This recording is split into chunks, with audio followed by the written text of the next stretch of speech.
Phenomenology research seeks essentially to describe rather than explain. अब अगर आप phenomenological research को ले रहे हैं और purely आपने एक method use किया है phenomenology research का, तो basically वो करता क्या है, उसमें रिसर्चर जो है वो डिस्क्राइब करते हैं सिचुएशन को, फिनोमिना को, एक्सपीरियंस को, एक्सप्लेन नहीं करते। एक्सप्लेनेशन यहाँ इतनी नहीं होती, वो डिस्क्रिप्शन टाइप की होती है कि डिस्क्राइब है कि ये चीजें हो रही हैं, इस तरह हो रही हैं, ये हो रहा है, लेकिन उसको फर्दर एक्सप्लेन उस तरह नहीं हो रहा कि वो क्यों किस तरीके से उसकी फोकस नहीं कर रहे। तो वो डिस्क्राइब पर है कि व्हाट इज दैट, कि ये चीजें हो रही हैं। तो उसमें आप बताते हैं कि पूरा उसमें डिस्क्राइब करेंगे, एलेबोरेट करेंगे उस फिनोमिना को, उस एक्सपीरियंस को, उसके पर्सन के कॉन्शियस एक्सपीरियंस को। The phenomenological research method aims to remain as faithful as possible to the phenomenon and to the context in which it appears in the world. अब आप देखें कि जो फिनोमिनोलॉजी रिसर्च होती है, तो वो चूंकि उसमें एक फिनोमिनन को स्टडी करना होता है, तो वो फिनोमिनन या वो जो कॉन्टेक्स्ट है जहाँ पर आप कर रहे हैं उसको स्टडी, तो वो मैक्सिमम जो है वो उसी से रिलेटेड होगा। तो फेथफुल का मतलब ये है कि जो रिसर्चर है वो उसका फोकस ही एक फिनोमिनन पर होगा, एक कॉन्टेक्स्ट पर होगा, जो उस दुनिया में, जो इस जगह पर हो रहा है, इस दुनिया में एक फिनोमिनन है, एक एक्सपीरियंस हो रहा है, वो उसी से एसोसिएटेड होगा, इधर उधर नहीं जाएगा, क्योंकि फिनोमिनोलॉजिकल रिसर्च है ही यही। तो रिसर्चर तो फोकस ही उसका जो होगा एक फिनोमिनन पे होगा और एक कॉन्टेक्स्ट इसमें एक सेटिंग में होगा, जो पर्सन का जो एक्सपीरियंस है उस पर फोकस होगा। तो जितना वो उसके साथ जो है वो फेथफुली उसके साथ जो है फिनोमिनन के साथ ये रिसर्च जो है वो पूरा उसका procedure from beginning to end वो उससे ही रेलिवेंट होगा और उसी के फिनोमिनन के कॉन्टेक्स्ट में होगा और कॉन्शियस एक्सपीरियंस के कॉन्टेक्स्ट में होगा। The phenomenological research method focuses on a particular phenomenon. A situation is sought in which individuals have first-hand experiences they can describe as they actually took place in their life. अब आप देखें कि जैसे हमने पहले भी डिस्कस किया कि एक पर्टिकुलर फिनोमिनन होता है, एक सिचुएशन है या किसी का कॉन्शियस एक्सपीरियंस है जिसको आप स्टडी कर रहे हैं, इन्वेस्टिगेट कर रहे हैं, तो फिनोमिनोलॉजिकल रिसर्च तो बेसिकली उस पर फोकस करेगी। लेकिन अब उस सिचुएशन में होगा क्या कि जो एक पर्सन है उसका फर्स्ट हैंड एक्सपीरियंस होना चाहिए उस सिचुएशन में, जिसके बारे में, जिस फिनोमिनन को के हवाले से वो उसका एक परसेप्शन बना है, वो अपनी फीलिंग्स को बता रहा है, तो उस पार्टिसिपेंट का फर्स्ट हैंड एक्सपीरियंस होना चाहिए। ऐसा नहीं है कि कोई दूसरे का एक्सपीरियंस शेयर कर रहा है। जैसे सपोज आप मुझसे आकर अपना कोई एक्सपीरियंस शेयर करते हैं कि इस सिचुएशन में आपके साथ इस तरह हुआ, आपने ऐसे फील किया और इस तरह बिहेव किया, और आप कहते हैं कि नहीं मैडम दुनिया ऐसी ही होती है, तो आपने एक बिलीफ, आपका जो परसेप्शन बना आपने उसको मुझसे शेयर किया। तो आपका तो वो फर्स्ट हैंड एक्सपीरियंस है, लेकिन मेरा वो फर्स्ट हैंड एक्सपीरियंस नहीं है। उन चीज़ों को बेस बनाकर अगर मैं अपने किसी साथी से, कुलीग से ये कहती हूँ कि दुनिया ऐसी ही होती है, दुनिया खुदगर्ज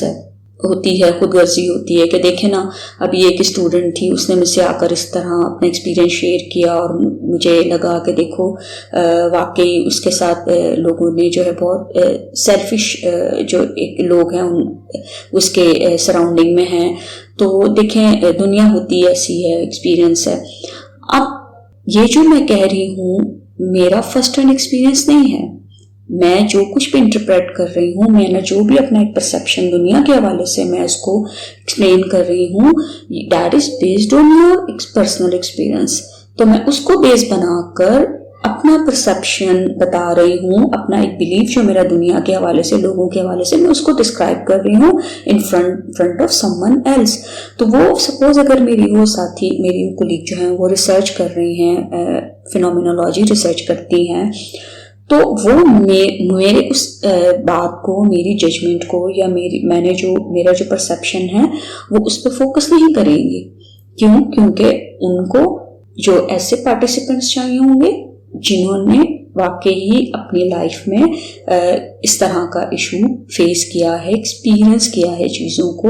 वो उनको देखेंगे, वो मेरी बात पर नहीं जाएंगी। तो जो रिसर्च फिनोमिनोलॉजी है, इस रिसर्च में जब रिसर्चर एक फिनोमिनन को अंडरस्टैंड करेगा, इन्वेस्टिगेट करेगा और सिचुएशन के हवाले से देखेगा, लोगों के कॉन्शियस एक्सपीरियंस को देखेगा, तो उससे जो पार्टिसिपेंट पर फोकस करेगा, उनको अपनी स्टडी के लिए में लेगा,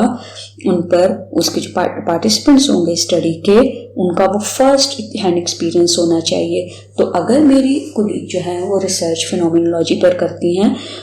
एक फिनोमिना,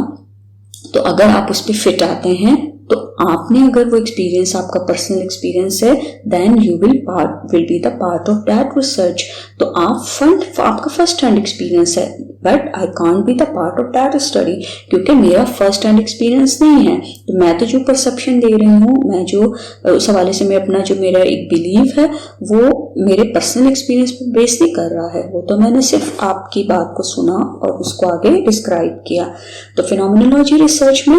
एक्चुअली जो लोगों की जिंदगियों में होता है, उनकी लाइफ में होता है, उसको कैसे डिस्क्राइब किया जाता है,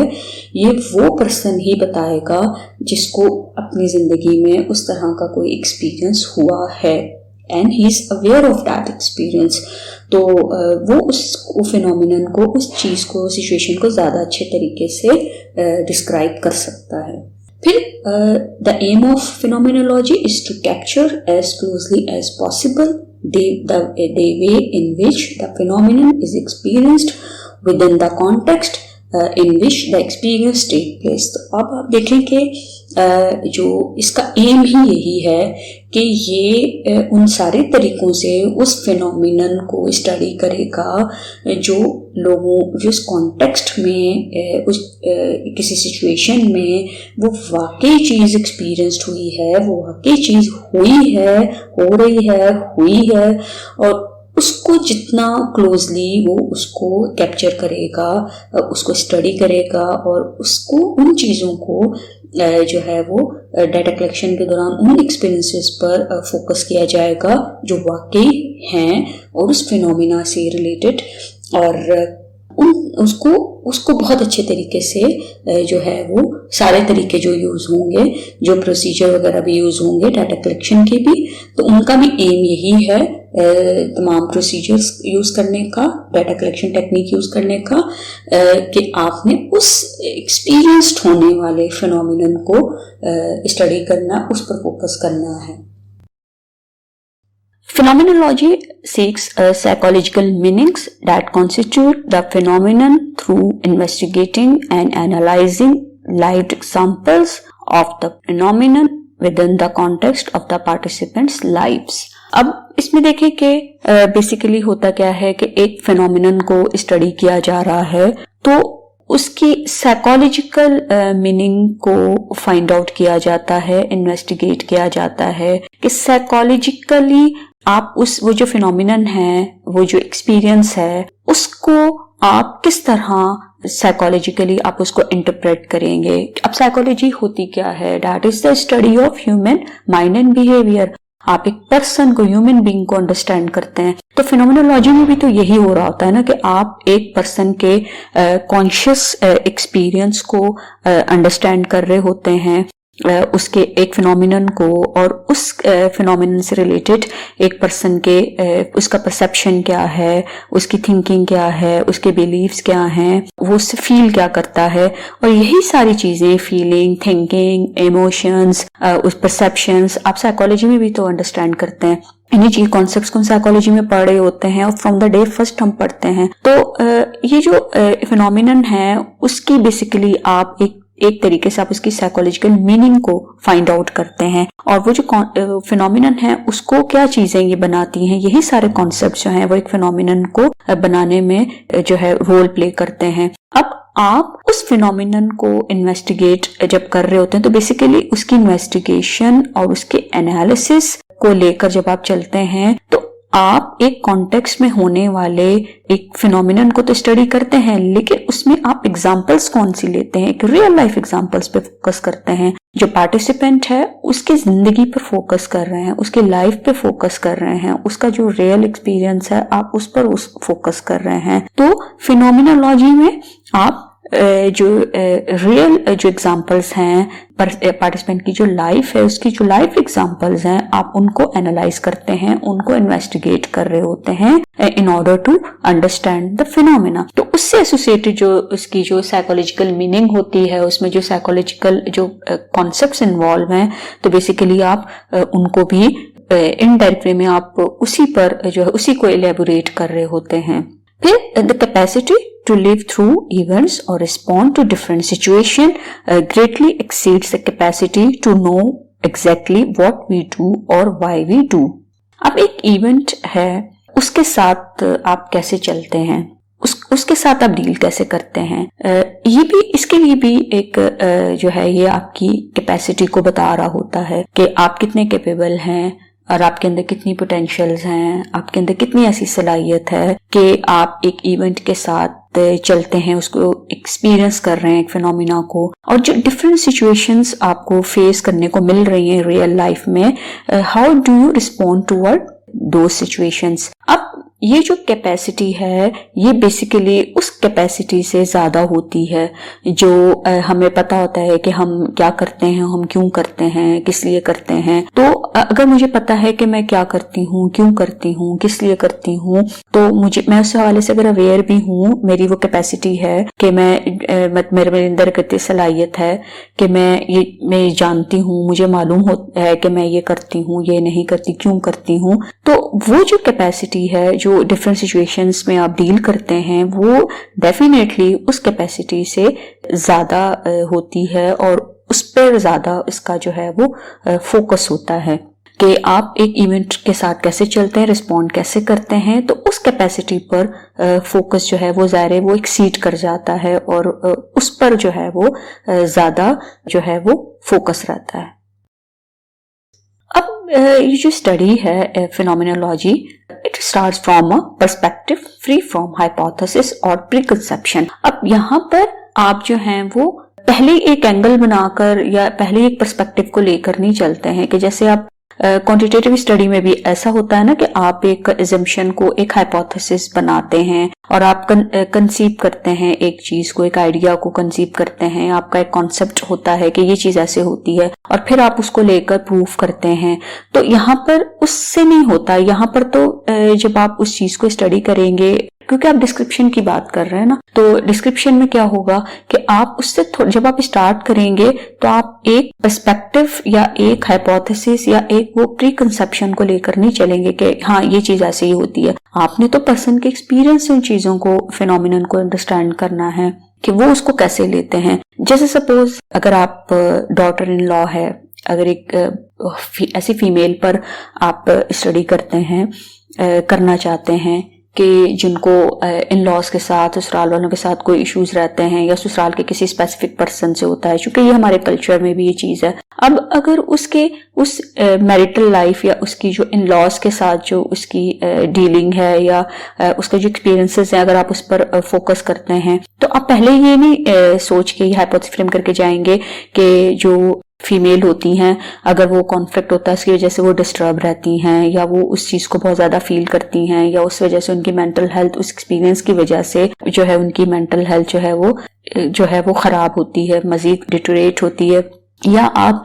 उसको किस तरीके से एक डिस्ट्रेस उनको फील होती है उस कॉन्फ्लिक्ट की वजह से। तो ये तो आपने पहले ही जहन में एक बनाकर एक चीज को लेकर चले। तो जब आप स्टार्ट करेंगे तो आप इस एंगल से स्टार्ट नहीं कर सकते, आपको थोड़ा सा फ्री होके करना पड़ेगा। आपको ठीक है, आप एक डायरेक्शन में जरूर जाते हैं, क्योंकि अगर आप एक कॉन्टेक्स्ट, एक सिचुएशन को भी अंडरस्टैंड कर रहे हैं तो सिचुएशन में तो वैरायटी की चीजें होती हैं, तो आपको एक डायरेक्शन तो चाहिए। लेकिन डायरेक्शन का मतलब ये हरगिज नहीं होना चाहिए कि आप पहले से ये ज्यूम करके बैठे हैं, फ्रेम करके ज़हन में बैठे हैं कि चीज ऐसे होती है। तो आपको बहुत इससे थोड़ा फ्री होकर आपको अब जो है काम को स्टार्ट करना पड़ेगा। फिर इट में चैलेंज द स्ट्रक्चर और नॉर्मेटिव अजम्पशन, और फिर इसमें जो आपकी एक नॉर्मेटिव अजम्पशंस होती हैं, कुछ आपने समझते हैं कि ये जो है वो एक स्ट्रक्चर ऑलरेडी किसी चीज का मौजूद है, फिनोमिनन से रिलेटेड कि ये चीज ऐसे होती है, इस तरह होती है, ये सही है, ये गलत है, या कुछ नॉर्मेटिव आपकी अजम्पशंस होती हैं। तो ये रिसर्च जो है ये उन चीजों को चैलेंज भी करती है कि अगर एक ऑलरेडी कोई स्ट्रक्चरल कोई चीज मौजूद है, नॉर्मेटिव कोई assumption कोई इस तरह का मफरूजा है, या कोई एक पहले से एक प्रिंसिपल जो है सेट है, तो ये उसको भी चैलेंज करती है, इसकी एक ये क्वालिटी होती है।